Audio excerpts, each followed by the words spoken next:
दोस्तों आज पेश है अंतरिक्ष का युद्ध। एक और चित्र है दोस्तों।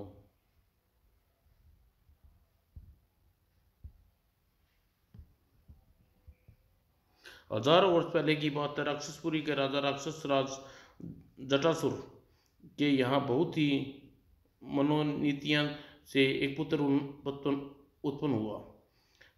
द्विधा दुआई हो महाराज, महारानी ने त्रिजटा के पुत्र का जन्म दिया है। क्या सच? हाँ महाराज, लेकिन नवजात शिशु उत्पन्न होते एक विचित्र हरकत की है। क्या हरकत की शिशु ने? महाराज, सामान्य शिशु जब जन्म लेता है तो इस संसार में आते ही रोता है, लेकिन नवजात युवराज ने जन्म लेते ही खिलखिलाकर हंसना शुरू कर दिया। क्या? राक्षस जटायु परेशान हो उठा। यह आप क्या कह रहे हैं राजगुरु? क्या इस बात का नहीं जानते? इस पुत्र की प्राप्ति हमें कितनी प्रतीक्षा के बाद हुई है। उसने हम कैसे छुटकारा पा सकते हैं? हमारी आंखों का तारा है। महाराज, आप कुछ भी कहें, पुत्र से प्रेम विषुवत होकर कह रहे हैं। इसके साथ ही आप राज्य की ओर से अपने हित के बारे में कुछ तो सोचिए। अगर आप बच्चे आप मगर आपने इस बच्चे का त्याग नहीं किया तो 1 वर्ष के अंदर अंदर सारे राक्षस का समूल नाश हो जाएगा। आपके वंश का नाम निशान नहीं रहेगा। इस बच्चे को राक्षस राज से दूर रखने की में ही आप और राक्षस जाति की भलाई है। उनकी निराशा देख राजगुरु विकरासुर ने आगे कहा, महाराज निश्चिंत निराश न हुए। 20 वर्ष पश्चात त्याग का हुआ राजकुमार पुनः लौटकर वापस राक्षस नगरी आएगा। तब वह राक्षस कुल का नया राजा बनेगा और राक्षस कुल की कीर्ति चारों ओर चांद लगाएगा। लेकिन राजगुरु 20 वर्ष पश्चात जब वह हमारे पास वापस लौटेगा तो हम उसे पहचानेंगे कैसे? यह सुनकर राजगुरु बकराचार्य ने एक लाल मोती दिया। महाराज, इस लाल मोती को काले धागे में पिरो कर आप इसे नवजात शिशु के गले में पहना दें। उसके 20 वर्ष पूर्ण होते ही यह लाल मोती स्वयं ही हरे रंग का मोती में परिवर्तन हो जाएगा। तब वह आपके राज्य में स्वयं ही वापस लौटने पर युवराज के गले में पहना हो इस हरे मोती को देखकर आप आसानी से पहचान पाएंगे। और जटासुर ने राजगुरु की लाल मोती ले लिया। वह तुरंत ही महारानी के कक्ष में पहुंचा। दासी ने ठीक ही कहा रहा था, शिशु बड़ों की बातें हंस रहा है। हा हा हा हा हा। राक्षस राज जटापुर सोच में पड़ गया। उसे सोच में पड़ा देख महारानी त्रिजटा ने कहा, महाराज, इस शिशु की हरकतें देखकर आश्चर्य में पड़ गई हूँ। आप सिद्धि राजगुरु बकरासुर के पास जाकर बालक के हंसने के बारे में पूछे। वे ज्ञानी हैं। हंसने का रहस्य आपको अवश्य अवगत कराएंगे। तुम ठीक कह रही हो महारानी, हम अभी राजगुरु के पास जाते हैं। और जटासुर ने उसी समय राजगुरु बकरासुर को आप बुलाया। राजगुरु बकरासुर बड़ी उलझन में फंस गए हैं। कृपा करके सही रास्ता बताएं। मुझे आपकी उलझन के बारे में बताइए महाराज। तब जटासुर ने नवजात शिशु की हंसी के बारे में बताया। सारी बात जानकर राजगुरु बकरासुर ने सोच में पड़ गए और ललाट पर चिंता की रेखाएं फैल गई। क्या बात है राजगुरु? मेरी बात सुनकर आप चिंता में क्यों पड़ गए? बात ही चिंता की में पड़ने की है महाराज। राक्षस तो ये क्या किसी मनुष्य के घर में आज तक ऐसा बच्चा पैदा नहीं हुआ जो जन्म लेते ही हंसने लगे? वह नवजात शिशु अपने राज्य के लिए अशुभ नहीं है। आप जल्दी ही उससे छुटकारा पा लीजिए। तत्पश्चात, ठीक है राजगुरु, राक्षस कुल की समस्या, इसके लिए हम अपने पुत्र का परित्याग करने के लिए तैयार हैं महाराज। यही आपका धर्म है। और राजगुरु से विदा लेकर जटासुर सीधा महारानी त्रिजटा के पास पहुंचा। उसे राजगुरु की भविष्यवाणी के बारे में बताया। तो महाराज, क्या आप सचमुच अपने पुत्र का त्याग कर देंगे? हाँ महारानी, इसके सिवा हमारे पास चारा नहीं है। यह सुनकर महारानी त्रिजटा रोने लगी। महारानी, इस प्रकार रोकर तुम हमें कमजोर न करो। राक्षस कुल की भलाई के लिए हम अपने बेटे का परित्याग करना पड़ेगा। और रोने की जरूरत क्या है? हम 20 वर्ष पश्चात हमारा पिछला बेटा हमारे पास लौट आएगा। लेकिन महाराज, 20 वर्ष का समय बहुत लंबा होता है। इसका वियोग मैं कैसे काट पाऊंगी? महारानी, देश के हित के लिए इतना त्याग करना तो तुम्हें होगा। और कहकर जटासुर ने काले रंग के पिरोया वह लाल मोती नवजात शिशु के गले में पहना दिया। और तत्पश्चात दो सैनिकों को बुलाकर आदेश दिया, इस बच्चे को तुरंत ही किसी निर्जीव वन में छोड़ाओ। जो आज्ञा महाराज। सेवकों ने बच्चों को उठाया और कक्ष से बाहर निकल गए और फिर उसे लेकर एक निर्जीव वन में पहुंचे। इसी स्थान पर इस बच्चे को छोड़ दें। हाँ, वन में और आगे जाने की क्या आवश्यकता है। तभी उनके दिमाग में एक विचार आया। दोनों बच्चे को सरोवर के तट पर रखा और वहां से लौट गए। उस सरोवर में उस समय अंजलि नाम का ऋषि स्नान कर रहे थे। जब वे स्नान करके नदी से निकले तट पर आए, अरे निर्जीव स्थान पर यहाँ बच्चा कहाँ से आ गया। इसके सिर पर क्या सींग है। इसका मतलब है किसी राक्षस का पुत्र है। अंजलि ऋषि ने झुककर सोए हुए शिशु को दोनों सिंगों पर हाथ फेरा और वह बुरी तरह चौंका। अरे ये सिंह तो स्पर्श करते ही दोनों सिंह टूट कर गिर गए। अब कोई इसे शिशु को राक्षस पुत्र नहीं कहेगा। अब मुझे इसका क्या करना चाहिए, यह सोच में पड़ गए। और प्रभु यह प्रभु की ही कोई लीला थी। क्या पता बच्चे में भगवान ही मुझे दर्शन दे दिए हों। इस बच्चे को अपने साथ आश्रम में ले जाना चाहिए। यह विचार आते ही शिशु को गोद में उठाया और आश्रम की ओर चल दिए। और जब वह शिशु को लेकर अपने आश्रम में पहुंचे तो उसकी पत्नी गायत्री ने शिशु के बारे में बताया। वैसे खुश होकर उनसे बोली, स्वामी भगवान ने इस बालक को रूप में स्वयं चलकर हमारे आश्रम में आए हैं। आज मैं इसे अपना बेटा बनाकर पालूंगी। हमारी भी यही इच्छा है। ऋषि पत्नी गायत्री ने तुरंत ही शिशु को ऋषि से ले लिया और प्यार से करने लगी। इस प्रकार राक्षस जटासुर के पुत्र अंजलि ऋषि के आश्रम में रहकर पढ़ने लगा और ऋषि उसका नाम मिलन रख दिया। ऋषि की पत्नी उसे खूब ध्यान रखती। हा हा हा। और धीरे धीरे 10 वर्ष व्यतीत हो गए। मिलन इस बीच शिव का उपासक बन गया था और पूरे ध्यान से शिव की उपासना करता था। 10 वर्ष जब वह शिव की उपासना में लीन था, बेटा मिलन आंखें खोलो। तब मिलन ने आंखें खोली। भगवान आप? हाँ बेटे, मैं तुम्हारी सच्ची उपासना से प्रसन्न हुआ। अब जब जब इसी प्रकार लगन और ध्यान से मेरी उपासना करोगे तब तब तुम्हें दर्शन मांगो। तुम क्या मुझसे मांगते हो, क्या चाहते हो? यह सुनकर मिलन सोच में पड़ गया। कुछ देर सोचकर भगवान, इस समय रक्तासुर दैत्य ने पृथ्वी पर बड़ा अहंकार मचा हुआ है। वह निरपराध लोगों को मौत के घाट उतार देते हैं, उनका खून पी जाता है। ऋषि मुनियों की पूजा में मांस इत्यादि डालकर विघ्न पैदा करता है।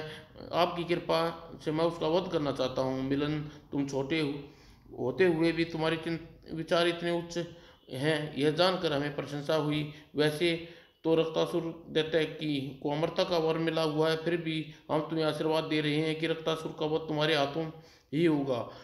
उसका उनका तुम्हारे से सामना होगा और उसका सारा बल तुम्हारे शरीर में आ जाएगा। तब तुम आसानी से उसका वध कर सकोगे। इतना कहकर शिव अंतर्ध्यान हो गए। इसी उसी रात रक्तासुर को दैत्य के महल में सो रहा था। उसके एक सपन देखा।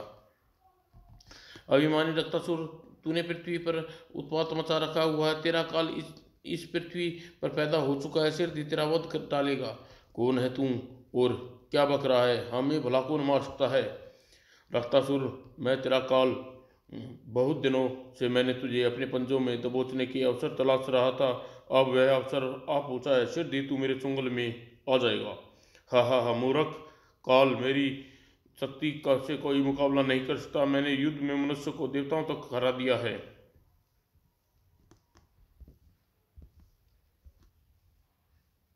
सारा ब्रह्मांड और देवलोक मेरे नाम से थर्राता है। मैं युद्ध करना चाहता है, मगर मैं तीनों लोगों मेरा मुकाबला करने वाला कोई नहीं है। और तू कह रहा है मेरा काल पृथ्वी पर पैदा हो चुका है, यह असंभव है। यह कहकर रक्तासुर हाथ लगाना लगा। हा हा हा हा। तब काल ने उसे फटकारा। अरे मूर्ख, तू व्यर्थ में ही अभिमान भरा हुआ है। तेरा घमंड तोड़ने वाला वीर भगवान शिव के आशीर्वाद पा चुका है। वह वीर तेरा वध करेगा। काल, तू बहुत देर से तू अनगनन प्रलाप कर रहा है। जरा यह भी बता, वह वीर कौन है और कहाँ है? जरा हम भी उस महाबली के बारे में सुने। तो सुन, तुझे मारने वाला वाला एक ऋषि के आश्रम में है, पल रहा है। वह केवल 10 वर्ष की आयु का है। हा हा हा हा, 10 वर्ष की आयु का? 10 वर्ष के आयु के हाथ मेरी मृत्यु होगी? हंस मत रक्तासुर, मेरे कथन को झूठ नहीं है। तेरे कथन की सच्चाई तुझे जल्द ही पता चल जाएगी। इतना कहकर काल रूपी रूपी दिव्य पुरुष अंतर्ध्यान हो गई। तभी सोए हुए रक्तासुर की आंखें खुली। यह हमने कैसा सपन देखा? इस सपने में तो कुछ सच्चाई है। वह सोच में डूब गया। क्या पता मेरा सपन सच हो।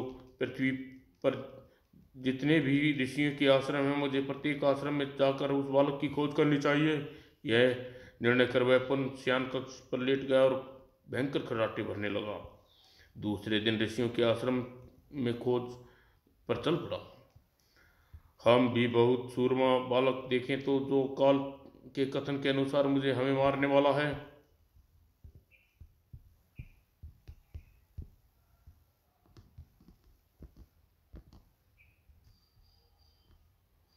और आकाश में उड़ते हुए नीचे देखा, चौंक पड़ा। लगता है यह किसी ऋषि मुनि का आश्रम है।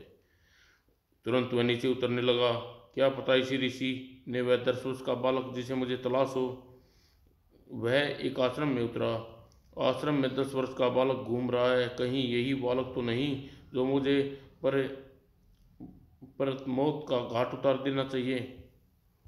उसे झपट कर बालक को दबोच लिया। बचाओ, अब तुझे मेरे पंजों से कोई नहीं बचा सकता। तभी कुटिया में एक स्त्री निकली। हाय मेरे लाल, मेरे बेटे को इस राक्षस के पंजे से बचाओ। माँ, रक्तासुर ने स्त्री के कथन में कोई असर नहीं पड़ा। उसने बालक को चारों ओर घुमाया और उसके बाद छोड़ दिया। हाय मेरा लाल, हाय, अब मेरा बच्चा नहीं बचेगा। हा हा हा हा। और बालक तेजी से पृथ्वी पर जा गिरा। पीड़ा से कराते पश्चात बालक ने प्राण पे घर उड़ गए। यह देख रक्तासुर आहाटा भर उठा। हा हा हा हा। तभी आकाश आकाश में आकाशवाणी गूंगी। पापी रक्तासुर ने निरपराध बालक का वध क्यों कर रहा है तू? मैं तुझे उस बालक का नाम पता बताता हूँ जिसके हाथों तेरा वध होना लिखा है। हिम्मत है तो जाकर उस बालक से मुकाबला कर। बालक का नाम मिलन है और वह अंजलि ऋषि के आश्रम का दत्तक पुत्र है। ठीक है, अब मैं मिलन के नाम के उसी बालक को ठिकाने लगाता हूँ जिसकी खोज में जाने से मुझे अपने महल में जाकर अमरता का कवच पहन लेना चाहिए। और यह सोच वह महल की तरफ उड़ चला।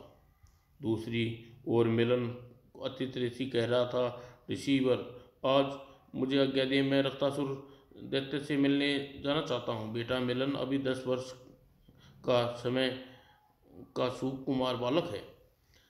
जिस रक्तासुर की एक उकार से पर्वत तक कांप उठते हैं, उसे कैसे तोड़ लड़ सकोगे? ऋषिवर शंकर भगवान ने मुझे उसे मारने की आशीर्वाद दिया है। और अंजलि ऋषि उसकी बात सुनी। लेकिन जब मिलन ने बार बार उससे इस बात का अनुरोध किया तब बोले, ठीक है बेटा, तू नहीं मानता तो जा। भगवान शंकर ने विजय बनाने का आशीर्वाद, मेरा भी आशीर्वाद तेरे साथ है। और अंजलि ऋषि ने आशीर्वाद मिलन रक्तासुर की खोज में चल पड़ा। और दूसरी ओर रक्तासुर अपने महल में आकर अमरता का कवच शरीर पर धारण किया। इस कवच को धारण करने के बाद अदना सा बालक मिलन तो क्या कोई महाशक्ति की योद्धा भी मुझे नहीं मार सकता। अब मुझे मिलन की खोज मेरे महल से जाना चाहिए। और महल से रक्तासुर यह सोच रहा था। दूसरी ओर मिलन उसके महल के बाहर पहुंच गया और पहरेदार से कह रहा था, कहाँ है तुम्हारा राजा रक्तासुर? लाओ, उससे कहो, जाकर कहो कि महल के द्वार पर उसे समाप्त करने उसकी मौत खड़ी है। हाँ, नादान से बालक महाशक्तिशाली राजा को मारेगा। मूर्ख बालक, तुझे हमारे राजा की ताकत का भी पता नहीं है। हमारे महाबली राजा रक्तासुर को चुनौती देकर तू अपनी मौत को दावत दे रहा है। मुझे तुम्हारे राजा की शक्ति का पता है और ये सोच समझकर उसे आबाद करने यहाँ आया हूँ। जाओ अपने राजा से कहो, मिलन उसे युद्ध के लिए ललकार रहा है। लगता है तुम्हारी अपनी जिंदगी प्यारी नहीं है, ऐसा ही समझ लो। तब मिलन बार बार कहने पर पहरेदार रक्तासुर को सूचना देने के लिए महल में चला गया। महल में जाकर उन्होंने रक्तासुर से कहा, महाराज, मिलन नाम का एक बालक महल के बाहर आपसे युद्ध को चुनौती दे रहा है। वह स्वयं यहाँ पहुंचा। वह क्रोध में उफनता हुआ राजमहल के बाहर पहुंचा। मिलन को देखते हुए चिल्लाया, मूर्ख बालक, देवता और पृथ्वीवासी सभी मेरे बल से घबराते हैं। तू चीज क्या है? अभी तुझे छोटा सा है, लेकिन तुझ पे दया आ रही है। जा, अपने प्राण प्यारे हो तो यहाँ से भाग जा। रक्तासुर, यह तो आने वाला समय ही निर्णय करेगा कि प्राण मेरे जाएंगे या तेरे। तब क्रोध से पुकारता हुआ रक्तासुर जैसे ही मिलन के सामने पहुंचा, ओह, यह क्या! इस बालक के सामने पहुंचते ही मैं अपने शरीर में निर्बलता महसूस हो रही है।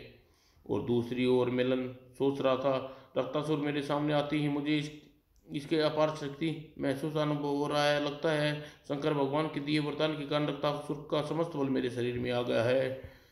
और वह अब सोच ही रहा था कि रक्तासुर ने उससे कहा, बालक, मैंने पुनः तुझसे कह रहा हूँ, यदि अपनी जान प्यारी यहाँ से तुरंत चला जा।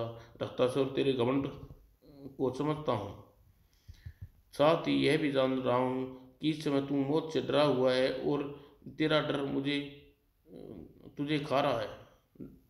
तुझे यह डर तुझे खाकर ही रहेगा।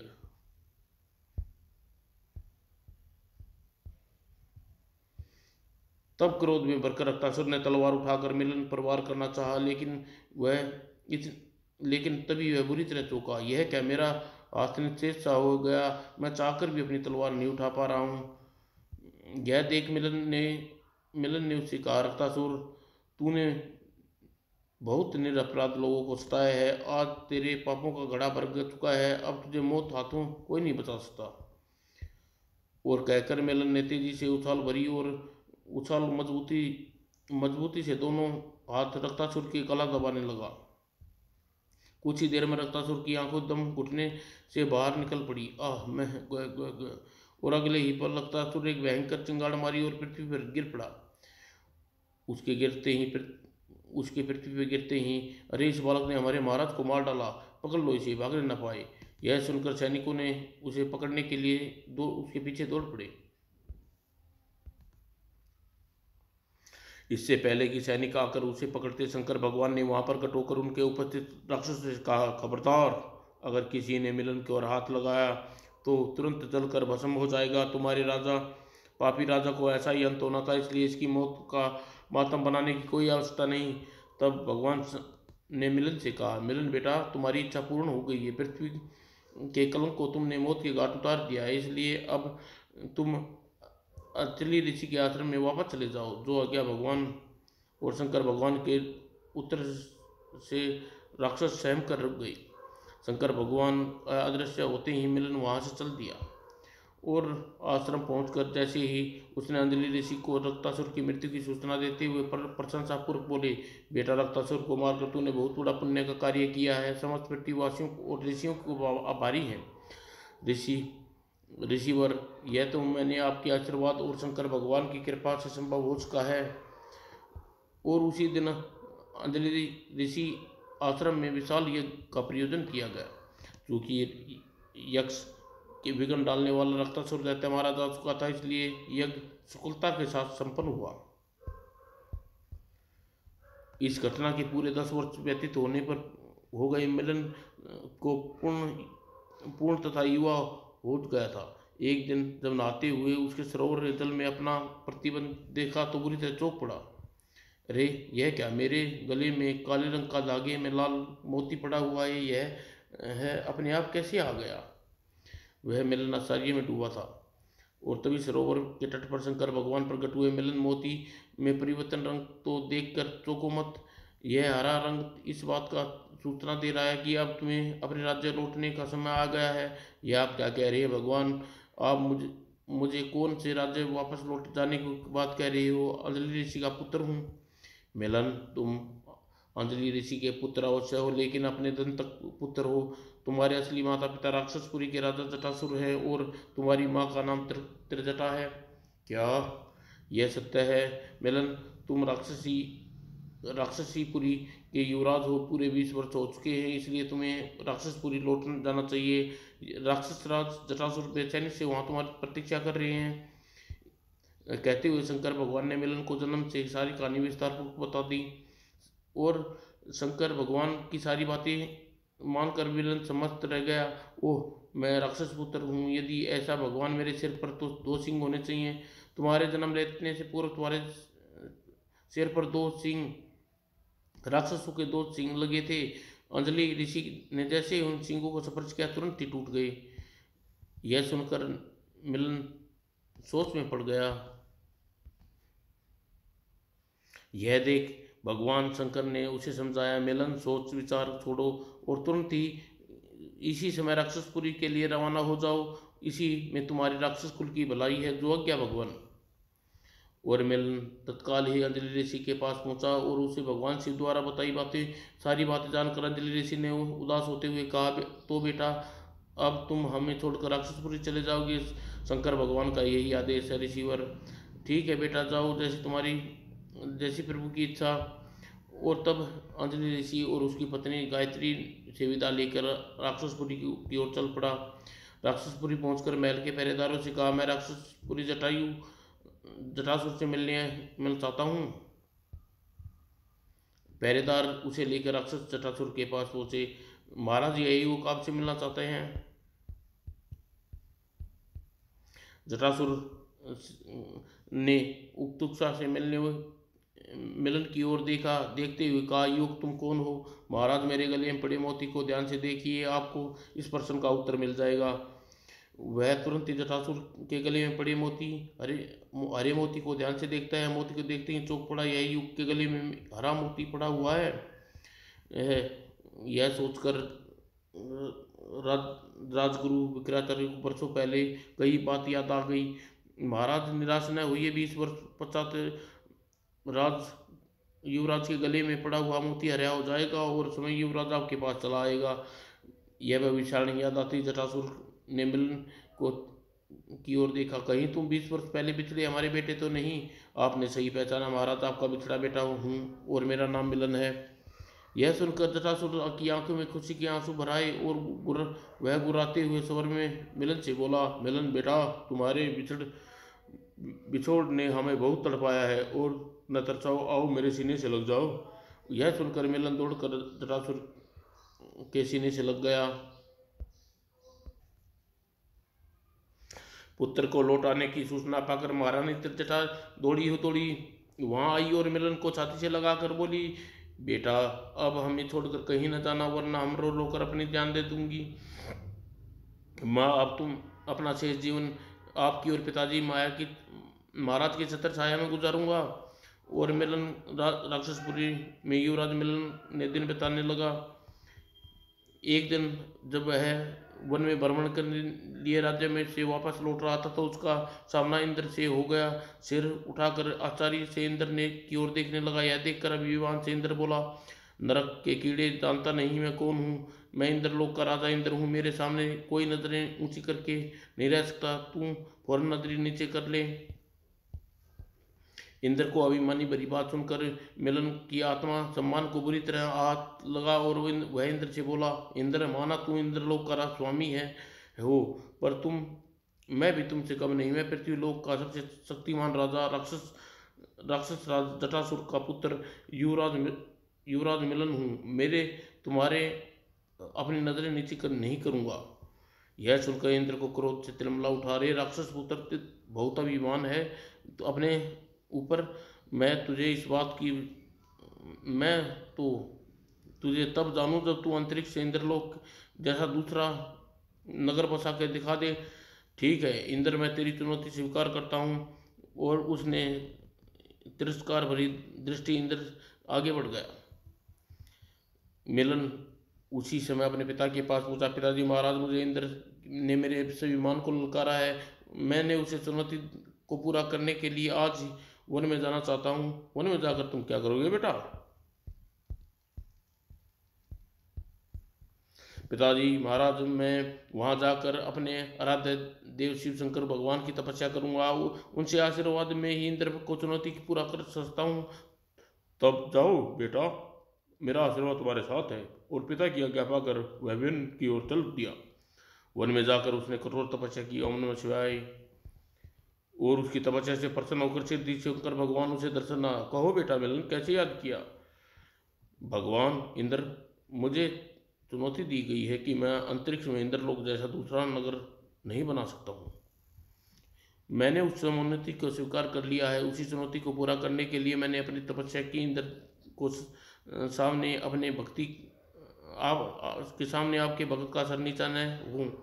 यह सब आपके हाथों में है। ओह, तो यह बात है। शंकर भगवान सोच में डूब गया।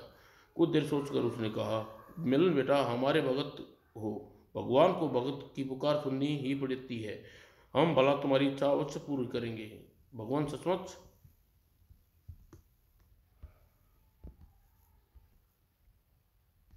हाँ बेटा, अंतरिक्ष में इंद्रलोक से भी भव्य नगर का निर्माण तुम्हारे लिए करेंगे।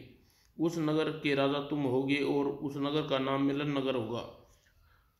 आज से ठीक 15 दिन पश्चात महाशिवरात्रि को उस उस रात्रि को तुम व तुम्हारे जितने भी साथी सच्चे मन से हमारे स्मरण में आओगे, वे सब उसी समय अंतरिक्ष में स्थित मिलन नगर में पहुंच जाएंगे। तब मिलन ने अंतरिक्ष को आशीर्वाद देकर देकर शिव अंतर भगवान अदृश्य हो गए। मिलन ने उसी समय अपने पिता के दरबार में पहुंचा। पिताजी महाराज, शंकर भगवान ने मुझे साक्षात दर्शन देकर अंतरिक्ष में मिलन नगर बसाने की आशीर्वाद दिया है।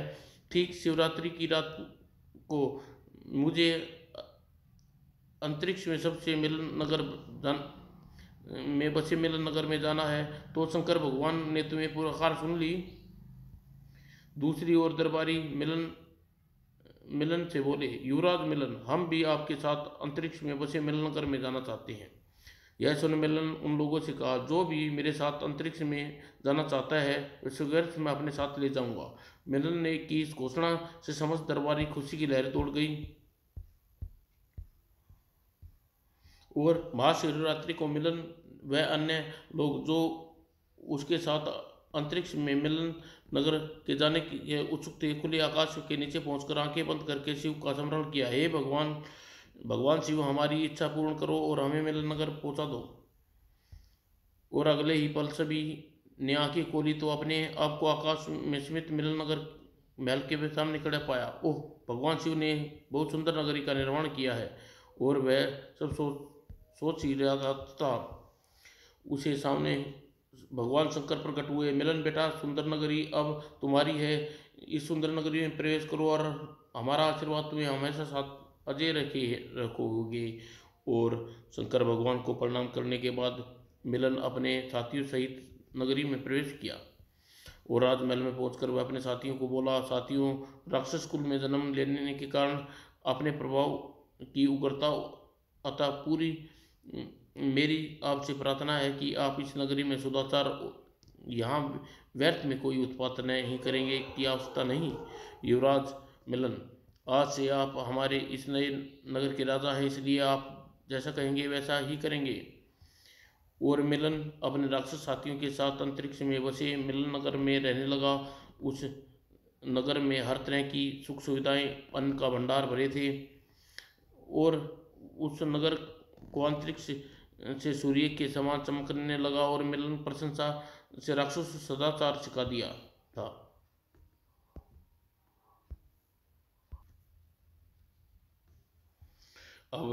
अब चमत्कार यह हुआ, पृथ्वी पर रात और दिन दिन समझने लगे।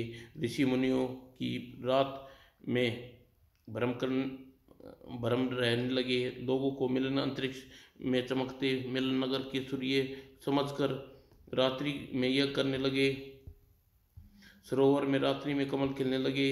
मिलन का नगर दिन रात चंद्रमा सा चमकता दिखाई देता, रात सूर्य के समान दमकता।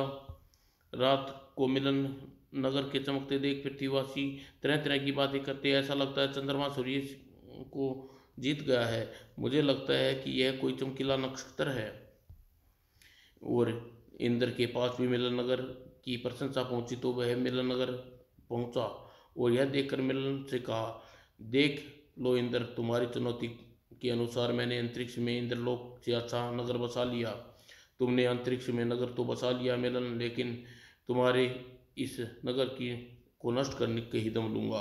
फिर इंद्र पांव पटकता हुआ वहां से चला दिया और इंद्र लोक में पहुंचकर उसने विशेष प्रकार का अनुष्ठान यज्ञ वेदी में एक यक्ष को प्रकट हुआ। मुझे क्या हुक्म है इंद्रदेव, तुम जाकर मिलन नगर को भस्म कर दो। यक्ष ने ये तुरंत ही मिलन नगर पहुंच गया। जहाँ पहुंचते ही उसने अग्नि का आह्वान किया। अग्नि से दी प्रकट हो और इस मायावी नगर को जलाकर भस्म कर दे। अगले ही पल अग्नि उसके सामने प्रकट हुई। माफ करना यक्ष राक्षस, तुम्हारी ये इच्छा पूरी नहीं कर पाऊंगी। यह क्या अग्नि, तुमने आज तक वही किया जो मैंने तुमसे कहा, आज मेरी बात कैसे टाल रही हो? तो सुनो, यह नगर भगवान शिव का द्वारा बसाया गया है। यह नगर मैं तो क्या कोई भी ताकत इसे भस्म नहीं कर सकती। ओह, तो यह बात है। उसने अग्नि की अदृश्य हो गई। तब यक्ष वहां से लौट आया। यक्ष असफल लौटा देखकर इंद्र बुरी तरह खिन्न हो गया। मिलन को नीचा दिखाने के लिए अब मुझे क्या करना चाहिए? इंद्र सोच में डूब गया। काफी सोच विचार करने के पश्चात वह सूर्य के पास पहुंचा। आइए इंद्रदेव, क्या से याद आ गई? सूर्य, तुम्हारी नींद सोते हुए तो मैं तुम्हें नींद से जगाने आया हूँ। तुम गहरी नींद सोए हुए हो, मैं तुम्हें जगाने आया हूँ।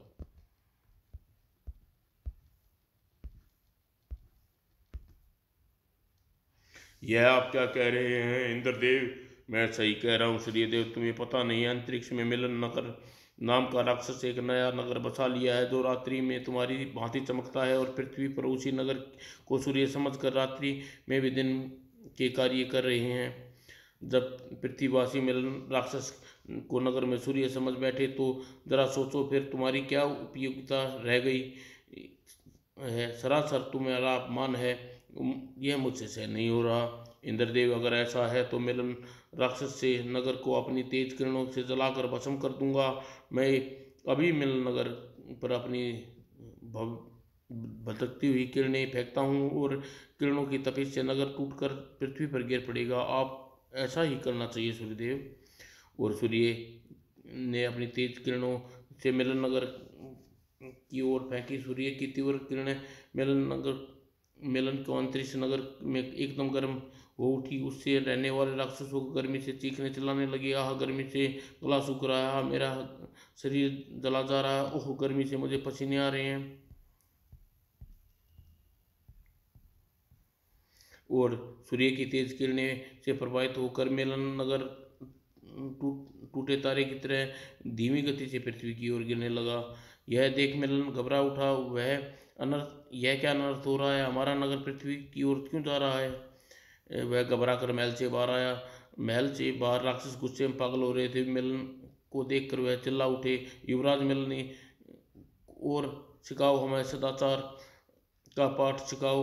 व्यवहार हम तो बुरे राक्षस ही भले थे, किसी ने भी मार डालते थे, किसी को भी घर उजाड़ देते थे।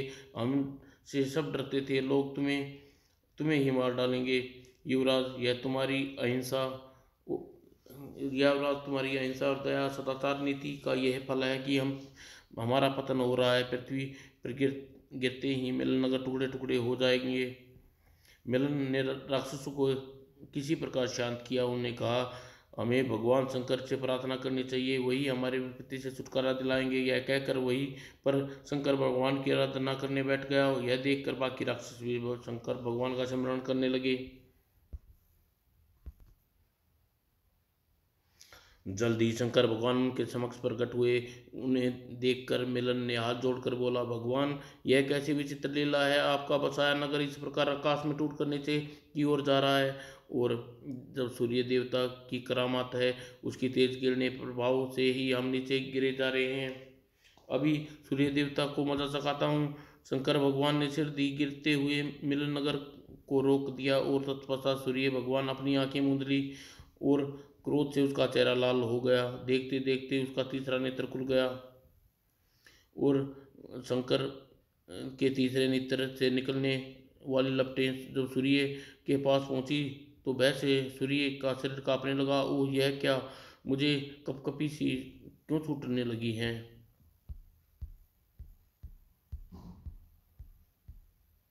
शेरदी शिव के तीसरे नेत्र से निकलने वाले लपटे सूर्य के रथ के चारों ओर से घेर लिया। ओह, यह कैसी मायाजाल है, मुझे कुछ दिखाई नहीं दे रहा।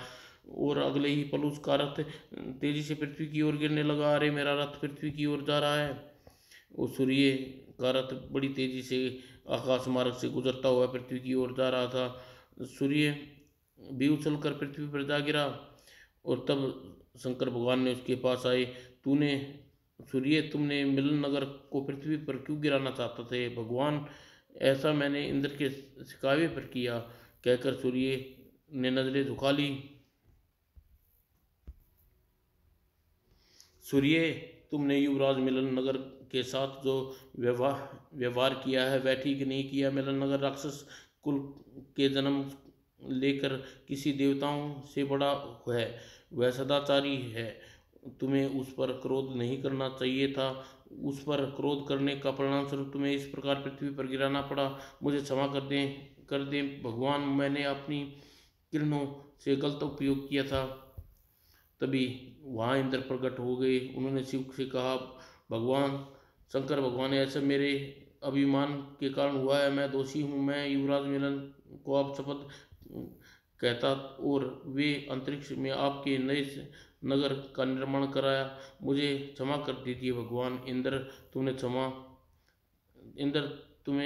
क्षमा हमसे नहीं मिलन से मांगनी चाहिए, तुम उसी के दोषी हो। ठीक है भगवान, मैं मिलन नगर जाकर युवराज मिलन से क्षमा मांगूंगा।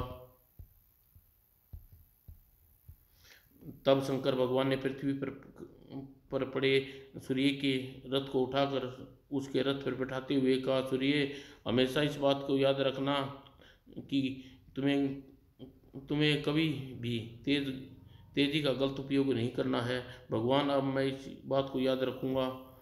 और तब इंद्र मिलन के पास पहुंचा। युवराज मिलन, मुझे क्षमा कर दो, मैं तुम्हारे से हार गया। तब मिलन ने इंद्र से कहा, इंद्र देवता, आज यह मिलन नगर आपका सौंपता हूँ और मैं मनुष्य हूँ, इसलिए नियम भंग करने पृथ्वी पर भी रहना चाहिए। और इंद्र को मिलन नगर सौंप कर मिलन अपने साथियों सहित पृथ्वी पर लौट आया। राक्षस जटासुर की मृत्यु के पश्चात वह राक्षसपुरी का राजा बनकर राज करने लगा। समाप्त दोस्तों।